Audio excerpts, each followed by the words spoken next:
এক মেয়ে এটিএম থেকে টাকা তুলতে যায়। হঠাৎ মেশিনে কি যেন গন্ডগোল হয়ে একের পর এক টাকা বের হতে থাকে। মেঝে ভর্তি হয়ে যায়। সে সঙ্গে সঙ্গে ব্যাংকে ফোন করে কাস্টমার সার্ভিসের মেয়েটাকে বলে এটিএমটা নষ্ট হয়ে টাকা নিচে ঝরছে। কিন্তু ব্যাংকের মেয়েটা কিছুতেই বিশ্বাস করে না, বলে এসব তো শুধু সিনেমায় হয়, প্র্যাঙ্ক করো না, ভদ্রভাবে ফোনটা রেখে দাও। এদিকে মেয়েটা দিশেহারা, সব টাকা বাইরে এসে গেছে। সে দরজা খুলে বেরোতে গেলে টাকার ধারা থেমে যায়। ভাবে শেষবার এখানে তো সেই ছিল, টাকা গায়েব হলে দোষ তার ঘাড়েই পড়বে।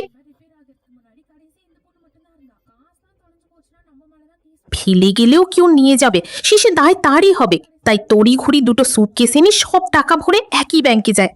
আগের যে কর্মী ফোনে কথা বলছিলেন, শিফট শেষে তিনিই নিচে নামেন।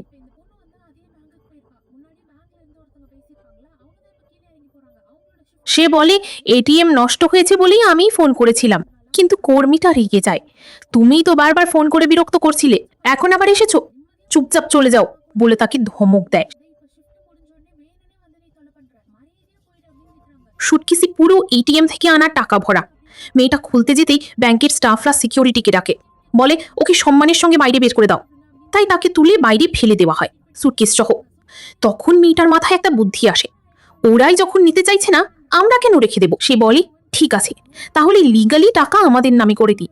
একটা কাগজ এনে বলে এটা তো তোমাদের এটিএম এর টাকা না, তাই তো? তাহলে সই করে দাও যে এটিএম এর টাকা গায়েব হওয়ার সঙ্গে আমার কোনো সম্পর্ক নেই, আমি শুধু সাক্ষী।